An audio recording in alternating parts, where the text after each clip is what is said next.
Hello and welcome back to the SpaceX In News podcast, where today, once again, I am joined by everything SpaceX. Hello. Hello, it's great to be back, and once again we got loads to talk about. Yeah. Good to fact this is our fourth episode now.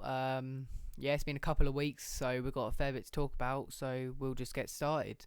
So probably the most pressing topic, and probably what you've all tuned in to listen about, is probably what's going on with SpaceX in Texas, specifically Starbase. So we've had a couple of things. We've had the BN-2.1 testing, which a few of us have been very excited to see happening again, as it had been a while in between the test Yeah, flights. Since SM-15 was at the pad, we haven't seen much in terms of vehicle preparations for any future. I don't know if you want to talk about BN2 a little bit more. yeah. So, well, just sort of back to being 2.1 Yeah, briefly. that's what I meant to It's say. yeah, okay, yeah. Yeah, it gets It's it's confusing. it's it's absolutely brilliant just to see road closed, pad clear, and actually getting some Starship testing once again. So, being 2.1 has undergone two cryogenic proof tests so far, which is basically where they fill the vehicle with liquid nitrogen to test the structural integrity Yeah, um, of the this sort of Starship booster section, if you like. yeah, Um, and so it's done two cryogenic proof tests, and from from the NASA spaceflight live streams, from the LabPager live streams, it seems that these tests were successful. There weren't yeah. any pops, but there was plenty of venting. In fact, they described it as a Starship tea kettle. Yeah, it was kept Um, under the cryogenic conditions for an yeah, extended amount of time. Thought it's also cool to mention that they were using a thrust simulator to test out the new super heavy yeah, thrust puck design, because that's never been tested before, as BN-1 was used as a manufacturing pathfinder. So they use hydraulic rams to like simulate the thrust of the Raptors on the bottom of the vehicle.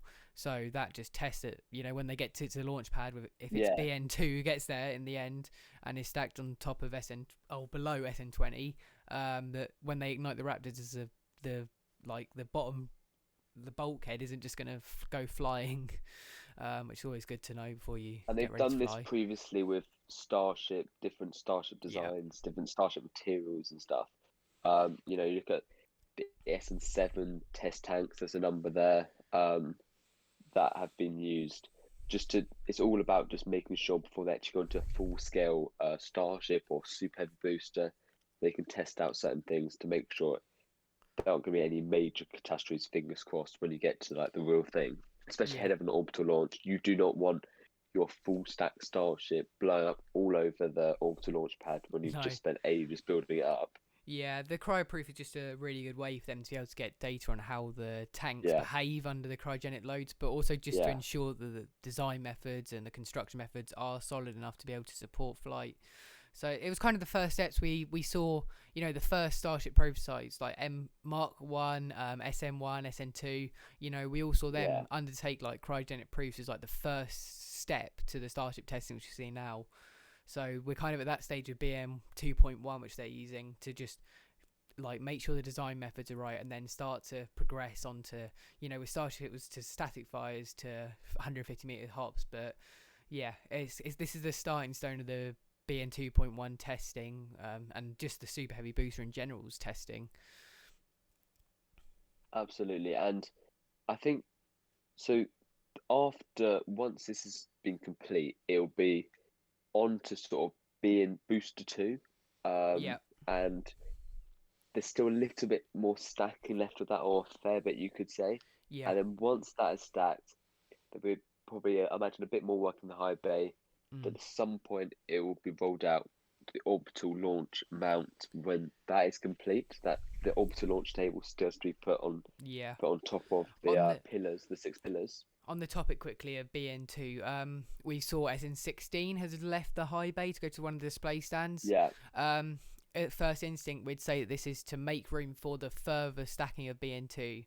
For those of you who may have seen BN1 get stacked, they had the booster in two halves, and then they constructed the two halves, and that takes up a lot of room in the high bay. So SN16 made way so they can start with the final kind of construction and preparations for that Yeah. BN2 final stack. So that's quite a good reminder of how far away we possibly are from seeing a BN2 roll down to the pad.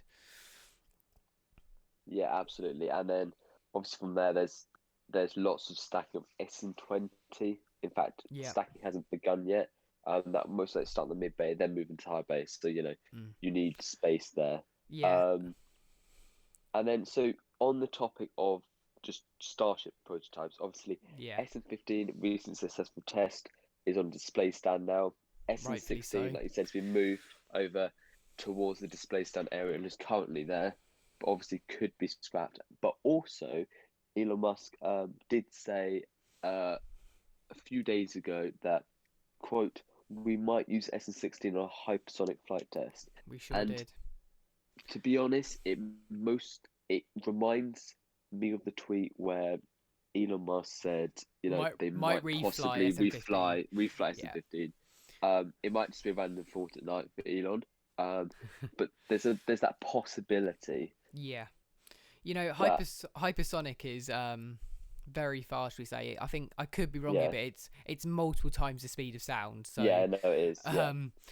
if you want to test your vehicle's strength and you want to test that it can withstand re-entry and it can withstand anything you want to throw at it, that's how you do it. But whether they're going to need that, whether they're going to be able to fit in an SN16 hypersonic flight before they get a chance Yeah. to do BN2 or infrastructure, and it's quite questionable. But SN16 hasn't got any Raptors still, so if they really want to do a hypersonic test flight, I think they might struggle to find an opening between testing of super heavy boosters and orbital activities. And I think the Raptor installation and preparing it back again for a flight could outweigh the benefits of performing it. But it's possible. It would surprise me, and I'm pretty sure it would surprise you as well. But nothing's impossible. So the main issue really with that is as soon as you start testing Starship prototypes, the road just be closed. No one can work on the orbital launch site, so Yeah. that all slows down. Yeah. And that's another possible reason why they may decide not to test SEAL number 16. Yeah. And if And also anything, we've seen, with the last 3 or 4 weeks, it's demonstrated more and more that the orbital site is the priority at the moment. yeah.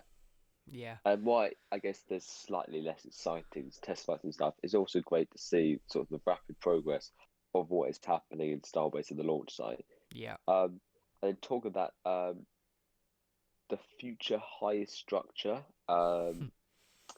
around South Texas, I believe, Yeah. is the orbital launch tower. Yeah. And so we expect there to be 8 sections Yeah, because at the end. we just saw the 8th segment today, didn't we? Yeah. And it's slightly shorter than the other 7 Yeah. segments, I believe. So that it's Yeah, very it's- likely that's going to be the last segment of the tower. Yeah. And so in terms of the stacking, so firstly, the first sort of section was done at the pad, and then from Yeah. there they've been built back at the production site, and they've been transported along Highway 4. So 5 have been stacked so far, so it's already looking like a pretty tall, huge structure. But there's also one other at the pad ready for stacking, I believe. Is that the 6th segment? I'm Yeah. pretty sure, because we've seen the 4th and the 5th be stacked last week. I think the 6th is ready, and the 7th is in construction, and the 8th is also in construction. Yeah. So we're not far away from potentially seeing it be ready, because we saw 2 segments get stacked in 1 week. So as soon as they can make them, they transport them to the site and they're stacking them. There's no waiting There'll around. also be there'll be bits on top of that as well. There'll be a crane and stuff, but we don't really know the exact dimensions of how that work out yet. We expect the that's more just lightning protection speculation. system to take up a little bit more on top. Yeah, that definitely will. That'll be interesting to see how they include the crane as well as a lightning protection system, but I'm sure that's all still to come.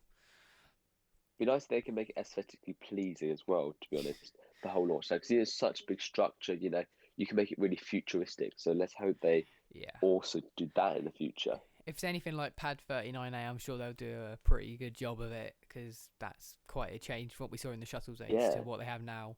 So I'm And sure then they'll do something. on the orbital launch mount, specifically, where like I previously said, the orbital launch, the launch table, we put on top of the pillars. Currently, there are 6 pillars, and fairly recently they've had extension to those pillars, which shows that hopefully it's not too far away until the orbital launch table is finished, and then we put onto the pillars. Once that is done, then we might not be miles off booster number 2, um, getting ready to heading down to the launch site, which is very exciting. Yeah, the launch table it appears to be in its kind of final construction and preparation stage. We saw some what we could possibly be some launch clamps being installed, but that's not confirmed. But that was our best judgment of what that could be. So that's probably one of the last things they'd look to install. So I think they probably might finish the tower off first before they start thinking about introducing the launch table, or they could do the complete opposite and just install it all at once, because they want to get it all done. But I think it makes sense to me they get the tower done and fully stacked before they start introducing the table, because I'm sure that's going to have a lot of plumbing work needed. So yeah, it could be interesting, but it's definitely getting closer to when we could see it roll down to the pad. On the topic of like sort of the launch table booster 2, booster 2 has also recently been stacked on top of the aft section, which is sort of the bottom section of the booster, which is just another good sort of stride towards when booster 2 is going to be fully stacked and can go up to the pad. And then obviously there's also the ground support equipment all around the pad as well, which is making progress. GC3 is still actually at the production site. It's been waiting there for ages. All 7 GC tanks have been, or at least some parts have been spotted at the production site. They're all in some sort of stage of construction. And they're all under construction. Some are finished and waiting to be rolled onto the pad. And then each one will also have a cryo shell where one has gone to the pad, and as well as that, there's also a water tank which has been transported to the pad and placed on it where it's destined to be, really. So that's the orbital site. But one thing we need to talk about, which has divided quite a few people, is what we saw in a video from the SpaceX headquarters of a screen in the background containing the words Starship, Orbital. Don't really know what the next couple were because they weren't in shot, and then a diagram of the Super Heavy booster and of the Starship. Do you want to talk about this one a little bit, because I know that you were kind of the first person to relay the information of what we saw in the background there. So Northwestern. Well, first of all, thank you to David Nagy who found the initial images, and then I managed to receive the link to the live stream, and it was a speech by Gwyn Shotwell, SpaceX COO, to the graduates of Northwestern University. So first of all, congrats to all of them as well. But then she's seen in this video walking past an infographic of Starship Super Heavy's engine layouts and a countdown of 25 days at their HQ. And so it basically shows a number of Raptor engines in green, like the inner circle in green, and also 2 of the Raptors for Starship. We believe, and it's speculation, that the green represents engines shipped, tested, and sent out to Starbase. And it also confirms that there's 29 Raptor engines for Super Heavy, and 3 Raptors for Starship, and 3 Raptor vacuum engines for Starship as well. So we saw a number amount of days now. I think it said 25 days and a certain amount of hours. Now, I'm not going to speculate too much on what I think this means. I know I initially replied to a tweet saying that I believed it meant a countdown, and I worked out the engine in production time. We're still not very sure on this, and it's hard to work out because, one, we don't really know when that video was recorded, which is quite a big thing, and 2, we don't understand what the key for the colours is. I mean, logically you'd kind of assume the green is shipped, which is our Yeah. understanding to what the best of we know. So I'm not going to speculate too much more on that, but the cool things which did confirm is the layout of the Super Heavy. That they are, it says orbital test flight, so they're obviously planning for an orbital test flight, which we already knew, but it's cool to see that they are in the production stage of getting ready for that flight.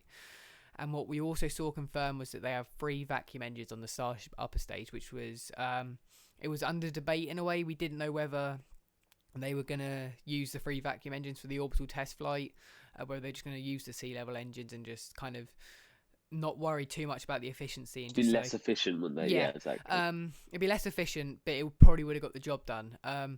The logic behind that thinking was, they're going to splash down the Starship. It's not going to be in a state to be reused. The engines likely will not either. So that was the thought behind it. But this basically confirms they are going to use the vacuum engines, and they're going to use that.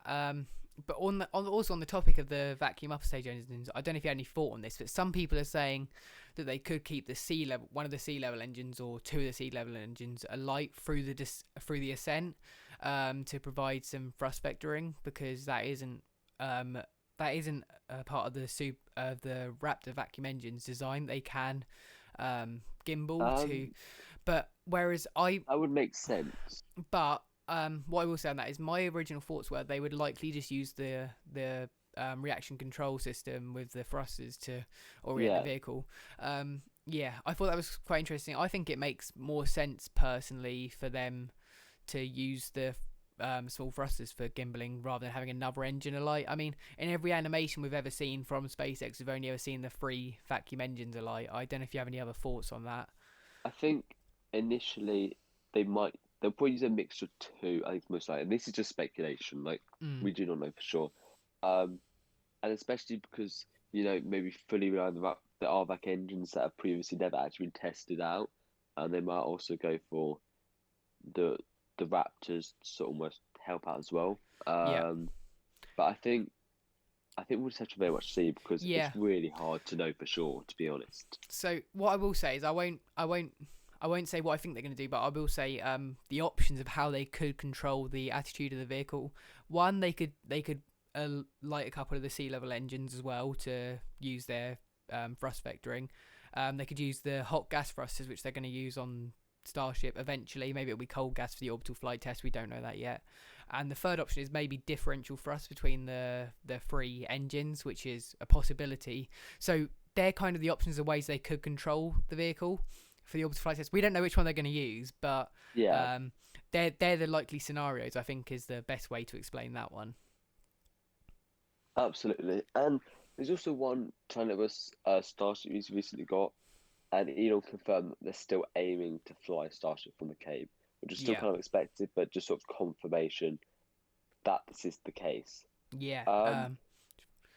So shall we move on to SLS now? Yeah, we're going to move on to SLS. I'm sure most of you have heard about this, but it's very cool. We've seen the Artemis 1 SLS core stage and boosters be mated in the high bay. This is the most significant action we've seen in the VAB in Florida for quite a while.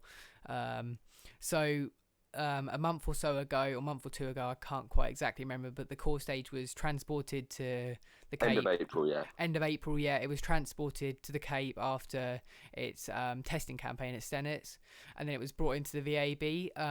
It had a few checkouts for a few weeks, and they got ready. And then earlier last week, they finally got to the point where they took the core stage vertical, and they lifted it into high bay. Is it high bay 2 or high bay 3? I can't remember. 3, I think. It's high bay 3, right? And they took it vertical and they lifted it onto the mobile launcher, which is going to hold the booster, the core stage, and every other piece of the SLS and roll it out to the pad. So we're now at a state where the SLS rocket is comprised of, you've got the core stage and you've got the 2 side boosters, and they're fully assembled now.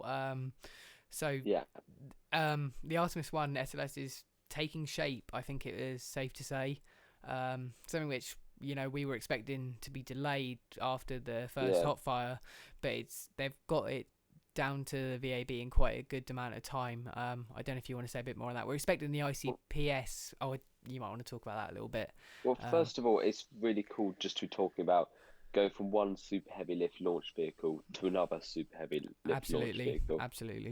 It's incredibly impressive, and it's also great to see that SLS is becoming real. It's a real rocket in the VAB. It is happening. Yeah, We are going back to the moon, which yeah, is incredibly exciting. yeah, Um, so there's a number of steps before we've got a fully stacked yeah, SLS in the VAB. So the two 5 segment solid rocket boosters, obviously for a while now, have been fully stacked. yeah, The other day, the core stage was lifted in between these two SRBs, like we've just mentioned, and then from now there's the launch vehicle stage adapter, which hopes to be stacked soon, yeah, we're told, and then beyond that, SS's upper stage is the best way to put it, the interim yeah. cryogenic propulsion stage, Which which is is made by supplied by ULA, ULA. Yep. yeah, There you go. and that'll be stacked, and then there's the Orion adapter, then Orion and the launch port system together to get a fully stacked SLS. Yeah, which um, will be the world's most powerful operational rocket when it launches. Obviously on a few Yeah, conditions that Super Heavy and Starship don't launch. But we'll yeah, ignore that for a second and say when it launches, it will be the world's most powerful rocket so far, at least on terms of what it can do to yeah, um, just thrust when it launches is a lot higher. And it brings NASA back to the super heavy lift launch market. And it prepares for Artemis 2, sending people round the moon, which is um, been a long time coming and something which we all had to look forward to, no matter who you favour in terms of, on who you want to. If you follow Starship or you follow, Falcon 9 launches, everyone is ridiculously looking forward to seeing humans back around the moon. I think that's safe to say. yeah. And they've been looking at sort of dates for like future big milestones, sort of Yeah, beyond stacking. Um, SS is going to conduct a wet dress rehearsal, which is basically where they fuel up SLS all the way to basically just before T-0, and they do yeah, fuel, and it's just sort of practice the launch countdown, checking out the vehicle basically. yeah, Um, it was originally scheduled sort of end of September time. It's now looking like it'll push into October because there'll naturally be delays to stacking. There's already been one or two slight delays. mm, This will be sort of a few weeks sort of launch campaign, I believe. Be rolled out on the mobile launcher. That would be an incredible sight. yeah, And it would do a few checkouts there at the pad, making sure everything's okay, a wet dress rehearsal, and obviously going back into the VAB. And obviously next time it comes out to launch after that, um, uh, it'll be the real thing. And currently, the no earlier than date for that is the end of November. yeah, Um, Realistically, more realistic timeline is sort of March, April time next year, 2022. But mm, even that, it's 10 or so months away. So it yeah, is not long to go. And it's something you should all be really, really looking forward to because yeah. it's gonna be one really, really cool site. So what I've been wondering about is, I think just by my rough notes, it says that we could potentially have the core stage, powered up by roughly around the end of June, maybe early the Yeah. month after. Do we know anything more about what goes on between when they have the core stage powered up in the VAB and they're prepared and they're fully sacked to when they finally roll out to pad 39B? Do you know anything more about what goes on in Um, that kind of time, or is it? Imagine it's just general checkouts, check that Yeah, everything's gone okay, the stacking, they'll be make sure the software's ready, yeah, and just powering up with other things ahead of when it's time to roll out. I don't know the absolute specifics, but those kind of things are what we should be expecting. yeah. Kind of some integrated testing between the fully sacked vehicle and something along them lines. Yeah. Obviously, it's quite a while since when we could expect the vehicle to be stacked. But when we can expect it to fly is another story. We will wait and see. The core stage and the boosters is a great milestone. We're getting very much closer. The ICPS is the next big milestone. Yeah, Then the Orion integration is the next biggest kind of milestone, and yeah, then we'll probably hear less and less for a while, and then eventually it'll be we're getting ready to roll out, and then that's when the countdown yeah, really starts. So that's yeah, when we're all gonna probably tune in and be absolutely glued to it. Which absolutely. yeah, can't wait for it. I can't wait one bit. Right, let's move on to Blue Origin and NS16, where someone's paid a lot of money to go and experience the Yeah. edge of space.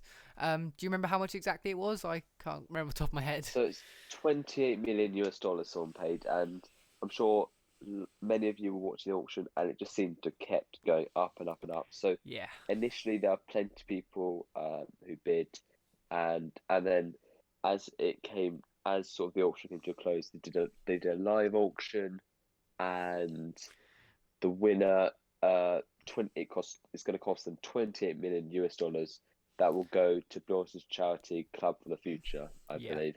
So And yeah, pretty cool. and so NS16, well, 16 Flight of New Shepard, Yeah, it's the first time New Shepard's gonna launch astronauts to space, and it's currently set to launch July 20th.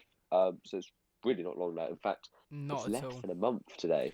Yeah, Um, so not it's far incredibly away. exciting, and they've extremely recently announced that Jeff Bezos and his brother Mark Bezos are going to fly on this mission, and so the world's richest man is going to be heading to space. Um, Along with his and brother, that's which yeah, is quite cool to see. So Jeff and his brother Mark are gonna fly on New Shepard. They will be one of the first passengers to go.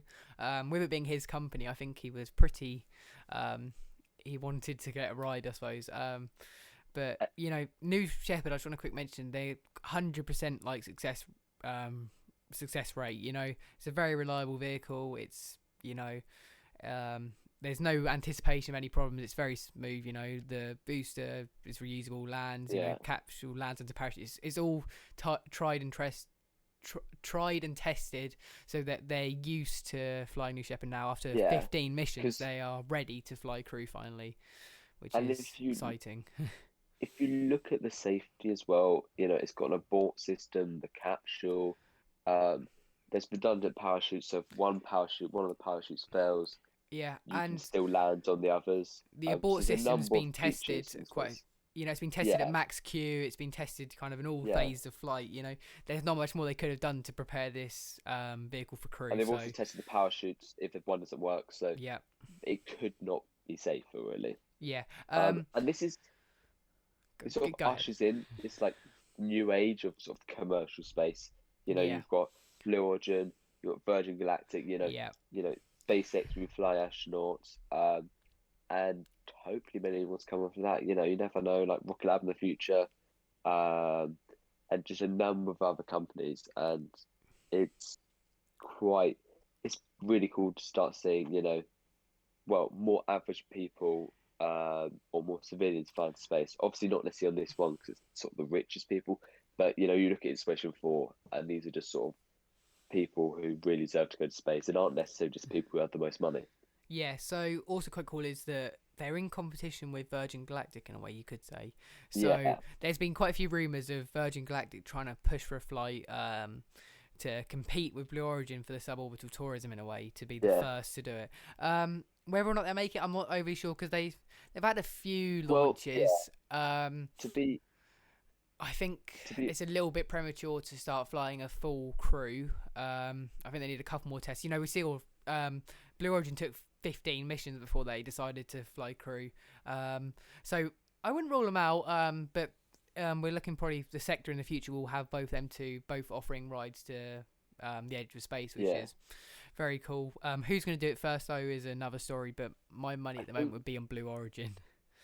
yeah, because they're kind of operational sort of already. They're Yeah, still kind of in the testing phase of Virgin Galactic because even when Richard Branson flies, it's still sort of part of their test campaign. I yeah, think there's like until they sort of just start selling off seats and stuff, it's a yeah. fair few It flights. it So Blue Origin, I think, are very much going to win this it race. definitely seemed like it was in response to Blue Origin announcing their flight Yeah, in a way. So usually when someone responds like that, it means they're trying to push for it. But yeah. I'd say Blue Origin are the ones who are leading the race at the time being. But we don't know. Anything could happen. Um, but we'll see. So that's US, suborbital tourism coming up. But And then let's have yeah. Go on. Sorry. in terms of the seats there, obviously there's Jeff Bezos, Mark Bezos. There'll be the auction winner and plus three others. So 6 people. It's expected that 6 people will be flying Yeah. Do on this we? mission. Is it the current understanding that the other three will be Blue Origin staff members? I I think thought I that's heard that. most likely, and Yeah. that's what's expected. Okay. That would for sure make the most sense. Yeah. Okay. So we've talked about suborbital. Should we move on to orbital? So we've Yes. seen a lot of Starlink missions. I think 28 now. We've definitely not seen. We've seen a lot of Starlink missions, but they're moving Starlink over for temporarily over to Vandenberg for the first polar Starlink missions. So we've started to see preps from this already. So SpaceX site in Vandenberg is SLC, so Space Launch Complex 40. So they've flown quite a few missions from there. And what we saw earlier last week or maybe the week before, I can't quite remember, is the drone ship Of Course I Still Love You began preparations to be transported over to the west coast for the Falcon 9 launches from Vandenberg. So yeah, they started preparing it, and they've already transported it over to the west coast, which is rare. We believe that Of Course I Still Love You is going to stay in to support the west coast recovery missions. And Yeah. this is parallel to what we expect to be the new drone ship, a shortfall of Gravitas coming into service to help also do the East Coast work along with Just Read the Instructions. So they've been using 2 drone ships the East Coast for quite a long time, supporting the super high launch cadence, about 1 every 9 days so far for Falcon 9. So the fact that we've seen, Of Course Still Love You go over to the West Coast is a really good sign that this third drone ship is very close or nearing completion of its construction, because we've got a high launch cadence over at the East Coast, so we'd expect that they would need a second drone ship to be able to support their rapid flight. I think that's pretty sure for me. Yeah. And in terms of the number of Starlink satellites, it's expected that be slightly less than 60 due to the Yeah, orbit that you're going to. So the mission is going to be, slightly different to your classic ones from the Cape, which, to be honest, I think is exciting, and yeah. changing stuff like that is always quite, it's always good to see. And here's a very good reason for you to watch the first Polar Starlink mission. We are pretty sure that it will use B-1049, which it will Yeah, be its 10th flight. So it'll be the second SpaceX booster to hit the 10th flight mark and hopefully landing. That'd be always good. We saw it got transported about a month ago. So yeah, that could be 2 boosters in the fleet up with almost 10 flights, and with 10:58 getting up towards 8 flights or 9. I can't quite remember now. But yeah, there's a lot of flights racking up on these boosters, and that's pretty cool to see. I think that's safe to say. So definitely watch that first Polar Starlink mission. It could be a bit different from what you'd usually see from the other ones. So yeah, yeah. changing it up a little bit, I think it's safe to say. And then from SpaceX launching Starlink satellites, we've got to move on to them launching Crew, and we've got a Yeah, few sort of date changes there. yeah, So first of all, Insperation 4 is still targeting September the 15th. yeah. Um, and do you want to explain a little bit about that? Yeah, so Inspiration 4, I've talked about this in the previous episode. Inspiration 4, it's the first all-civilian orbital flight. They're going to spend a few days in space on board a SpaceX Dragon. It's funded by Jared Isaacman and Yeah, 3 other passengers. They're below 100 days now until their mission, which is historic, to just be honest. The first ever all-civilian commercial spaceflight, which is, it's a pretty incredible milestone, and it definitely speaks for how much the industry is changing. They've been doing a lot of training at Inspiration 4. They're very much getting ready for their flight, which is just insane to see, and we also look forward to that. I'm going to quickly mention that we saw a SpaceX job posting for an astronaut trainer or something like that. So this is actually a sign that Yeah, SpaceX might be moving towards more of these all civilian missions, maybe with a SpaceX employee as the pilot. So that's just crazy, the fact that you could buy a seat and then you could get a SpaceX, astronaut or pilot would just take you to space for a few days in a way, you could say, which is, you know, it's very new and it's it's a step forward in and, the industry, and it's great to see, to be honest. and it's extremely impressive, isn't it? Yeah, 100%, And then for sure. looking at the other crew dates, Crew 3 was originally meant to launch a little bit earlier in October. Now it's sort of late October. Currently, it's no earlier than October the 31st, so currently a Halloween launch. Yeah, that would be Um, interesting. and NASA said this is going to launch on a brand new Crew Dragon, Oh. and that means Crew 2 is meant to return around early to mid-November time. So Um, we're seeing a new Dragon capsule be introduced, because we see Endeavour's docked to the ISS at the moment, supporting Crew 2. Inspiration 4 is going to use Resilience, which supported Crew 1. And yes, yeah, so they bring another one into fleet. It'll be interesting to see what they decide to name that one. yeah. Yeah, I And start then thinking. the next, NASA even talks about the next commercial crew rotation, and it said partner spacecraft and launch vehicle TBD. So it sounds like it's a possibility that Starliner could launch this next crew rotation, Right. but that's no earlier than mid-April 2022. We'll So have to wait and see that, and I think most likely it'll be Crew 4 and SpaceX obviously launching because so it's Crew 4. yeah, at the moment, on in terms of Starliner, their OFC2 mission is scheduled for middle of next month. So I think it's July 20th off the top of my head. I could be wrong. And then their crewed flight test, or CFT, is for the end of this year, maybe early 2022. That's still hard to say. So potentially, we're seeing that they could launch OFT2 kind of next month, and then they could have a few months in between that, and then hopefully launch their first crewed flight test, similar to a SpaceX DM2 type mission. So we could expect maybe a few months. We could possibly see like mid 2022, maybe they could launch a crewed mission, a long-term crew mission, but that'll be wait to see. I wouldn't say it's impossible. I'd say it's quite an aspirational goal, but I can see that it's very possible that Boeing could launch the next crewed rotation mission after, say, a Crew 3. Yeah.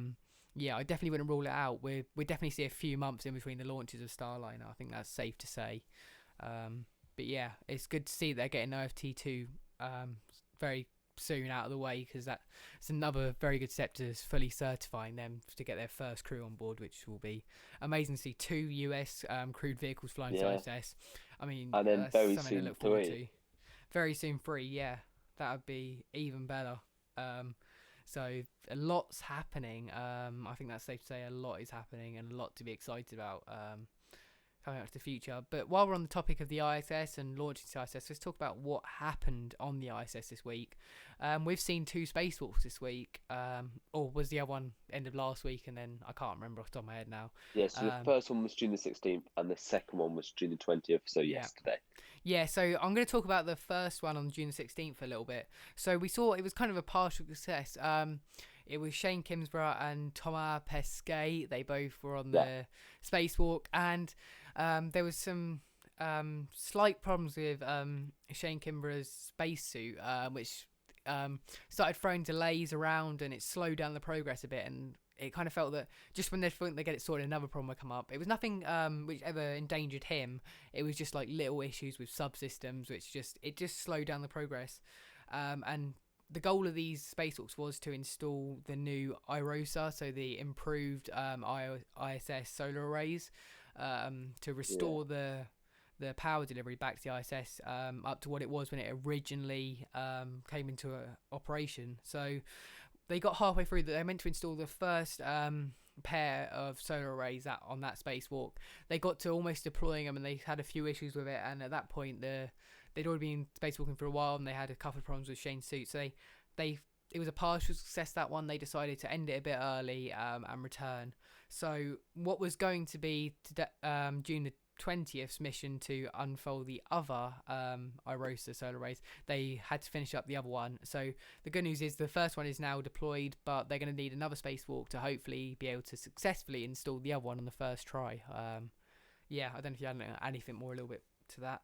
Yeah, so um, over to sort of because currently there's in total there'll be six new IROSAs installed in the ISS because basically since 2000, there's been arrays. These arrays have been on the space station, a lot of them, and they've degraded over time. So the power they're producing has gone from 250 kilowatts to 160 kilowatts. Yeah. Um, and basically aim with this just to increase power back on the ISS.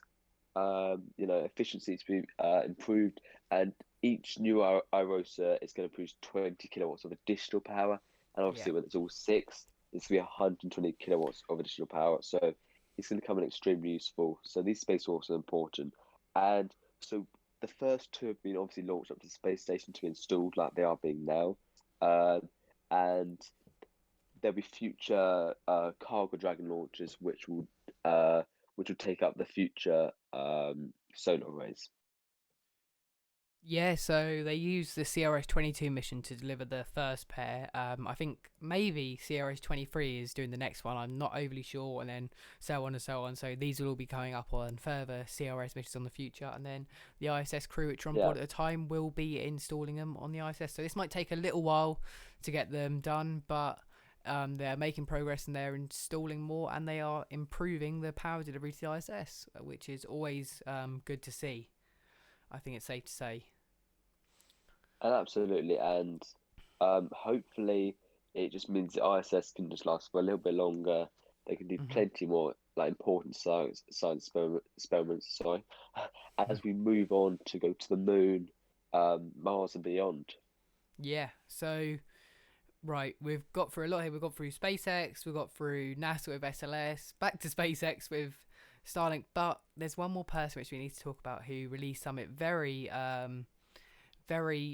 different news of what we didn't expect. So it's Relativity Space have announced a new reusable launch vehicle, which is Yeah, it's it's similar to a Starship in heritage design, but it's more in terms of payload capacity. It competes more with a Falcon 9, which is very cool to see. So I'm going to talk a little bit about them. Let me just find my little notes on that. So fully reusable two-stage launch vehicle, which is 216 feet tall. So it's similar to what you'd expect to see on a Falcon 9. And what's really cool about Relativity Space is they 3D print their launch vehicles. So 85% of the new rocket, the Terran R, is going to be 3D printed in house, which is crazy, and they see it as the way forward. And I can't yeah, wait to see 85% 3D printed rocket launch. That's really cool. Similar to Starship, it is going to be filled with liquid methane and liquid oxygen, so a Methalox rocket. We're seeing a lot of vehicles move forward like this. ULA's Vulcan and Starship are launching with that, as well as New Glenn for Blue Origin all use Methalox now. So that's kind of a transition we've seen in the industry at the moment. On the first stage of the Terran R, they're going to use 7 Aeon engines. I think that's how you sell it. Aeon R engines, which is similar to what they're going to be using on their Terran 1 rocket. And they'll be using one of their vacuum optimized Aeon engines on the second stage. So we expect there to be about a 20 kind of metric ton payload capacity. So similar, competing to a Falcon 9 level, rather than the 100-ton we see on a Starship. So it's very cool to see. They're not trying to directly compete with a Starship. They're trying to compete with that Falcon 9 launch market and, secure the medium kind of lift market, which is really cool to see. And a fully reusable rocket in that class is something which is new and something which no one has ever seen. Yeah, and the last thing I'll say on that is that they also, we'd expect that the launch costs, we'd expect them to be going for around about $2 million US, maybe a little bit more or maybe a little bit less, to be able to be competitive with SpaceX Starship. Obviously, we don't know that's the aspirational part. Price for Starship, so what sort of price point both companies can go for will be a deciding factor on many launch missions. And just to finish off, they're set to fly in 2024. So they're expanding their fleet as they expect their Terran 1 rocket, which is a smaller version of the Falcon 9 in a way, to launch later next year or early this year. I can't remember. And yeah, it's pretty cool to see something in that class being fully reusable, I think, Yeah, personally. it's great to see this shift from, well, old space to new space. What is interesting this is their philosophy in 3D printing. So Yeah, recently there definitely. was a NASA spaceflight live interview with the Astra CEO um, that are currently attempting to get to orbit. Have come really close and are incredibly exciting. They aim to launch a rocket a day by 2025. Yeah, Um, and they basically say 3D printing is extremely expensive, takes too long, a bit inefficient. Um, and so this could be a possible drawback. But then they say 3D printing, you can get the really fine details and yeah, things like that. So it's an interesting sort of comparison and difference in approaches. But and also operational and hopefully possibly 3 years. Realistically, it'd be pushed back a bit, but yeah, it still just makes the future of relativity space really exciting, especially as their goal is all about, you know, getting this foothold on Mars. mm, Um, and it's actually quite similar to SpaceX's philosophy. yeah. So there are definitely quite a few similarities between the two companies. Yeah, I mean, the whole 3D printing philosophy isn't overly new. I mean, Rocket Lab use it for their Electron and their engines, the Rutherford engines. They don't use it for the actual manufacturing of the rocket, except for smaller parts. But it's nothing new. They've been trying it for a long time. It'll be interesting to see with their Terran 1 um, how that goes, because that is 3D printed almost entirely, about 90%, I believe. So that will probably lead the way to their future Terran R, which will be Yeah, very cool to see. And I wish them all the success in their new methods and changing the industry in a way, which will be always good to absolutely. see. It's always good to see a bit of innovation. Yeah, there's Um, plenty of new startups currently. So um, like with all the super heavy lift launch vehicles and all the upcoming launch vehicles, there's just so much happening. And since we last did the podcast 2 weeks ago, so much of this has happened since, so much new news, and it's yeah, brilliant to see. And I imagine when we next do it, which hopefully soon, there'll be tons more things we have to talk about. it wouldn't And surprise that's me. just about it from us today. Yeah, it wouldn't surprise me at all. We got through a Yeah, lot here today. I hope you enjoyed it. And yeah, in a week or two, we will be recording the next episode.